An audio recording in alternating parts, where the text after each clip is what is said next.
Oh, well, hello there, and welcome to A Film a Day with me, Jordan Woodley.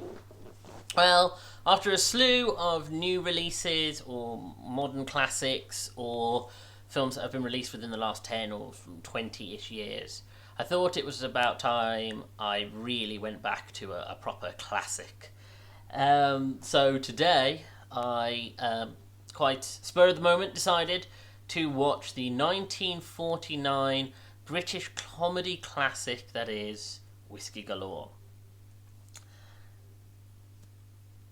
Now, I've talked extensively about the history of British filmmaking, British comedy, about sort of the ways in which we use humorous narratives to represent local geography and sort of local community. And it's funny because you can definitely see the links that come all the way back to here.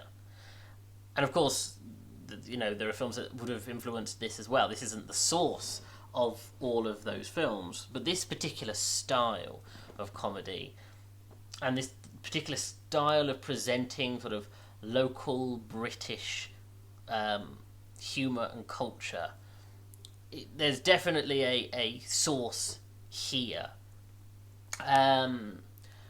And it's an amusing film. I appreciate it. I think rather than sort of actively loved it, because it's a very gentle comedy. It's the kind of film that you watch and you think, okay, and there are a couple of very good jokes in it, particularly in the narration. I thought the narration was brilliant, especially as it goes from a more serious opening narrator as he gets more drunk towards the end.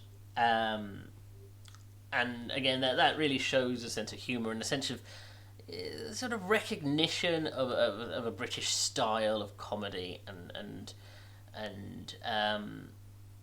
a willingness to poke fun at itself. So quickly, it's directed by Alexander McKendrick, one of the Ealing comedies, and it's based in a local Scottish island where during World War II the whiskey ran out, and of course and the whiskey is predominant in this community, and so it's worse than a famine for them, and so quite by chance a military vessel before sinking is trying to port with them, and the cargo which that vessel is carrying is 50,000 litres, I want to say, or something, 50,000 crates, whatever, worth of whiskey.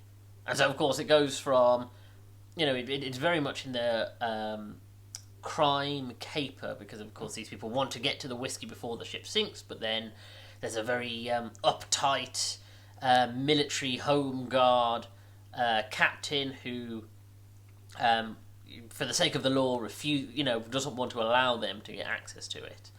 And it's very knockabout. It's funny, really, that it transitions from one style of comedy to another. So it has a very, again, it's interesting because I suppose it's actually the reverse. I'm talking about it as if it was inspired by a bunch of comedies, when in fact different comedies were drawn from it.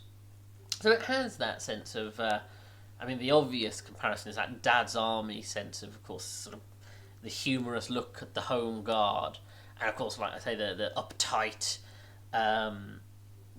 captain who's trying to sort of treat his men like they're like an active troop, and of course, sort of the fact that these guys are sort of local men who know that they're not actively involved in combat, even though he's trying to rally them to that.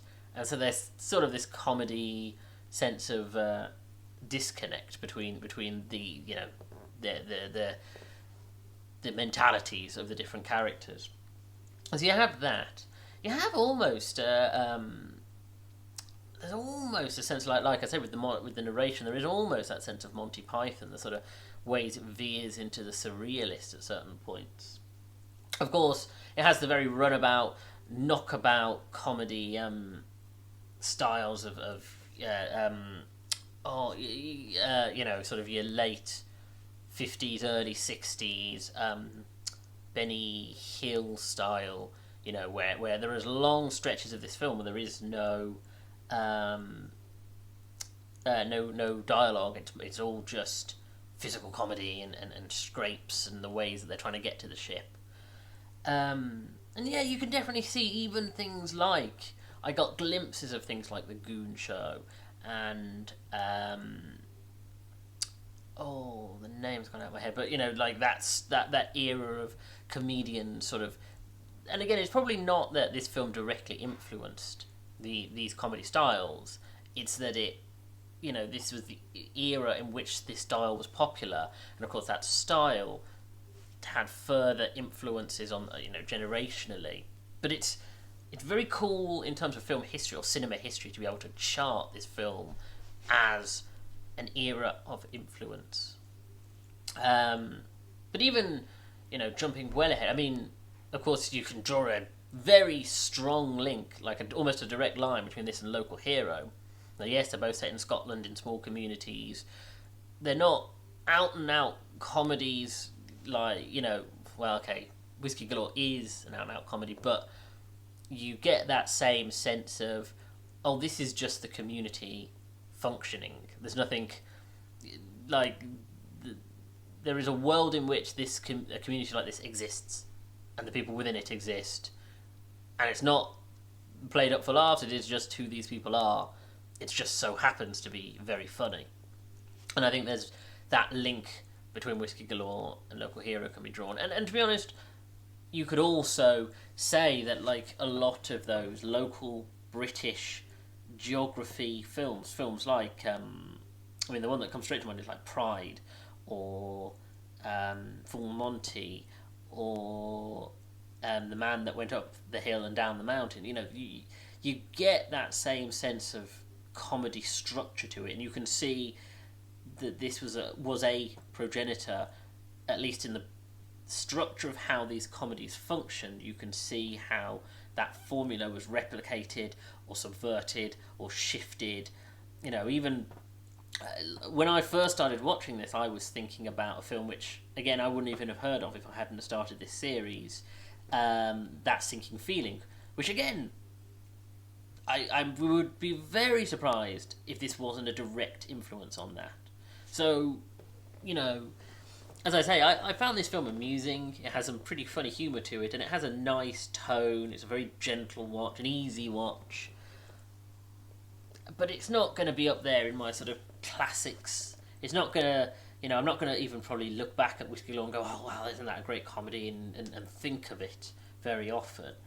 But I appreciate it, and I acknowledge its importance, and I acknowledge the creative input that, of course, led on to all of these examples that I've referenced, and how this essentially was sort of the in the epicenter of the shockwave of style that we now use as almost as a template for comedy, or comedy of this ilk.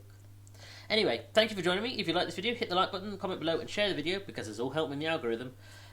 Subscribe to the channel and hit that little bell to get notifications of when new videos are uploaded. Check out my back catalogue of over 200 videos, and follow me on Twitter at Jordan_Woodley, where I tweet about films and TV shows, and I share these videos once they're uploaded to YouTube, either the day of or the day after.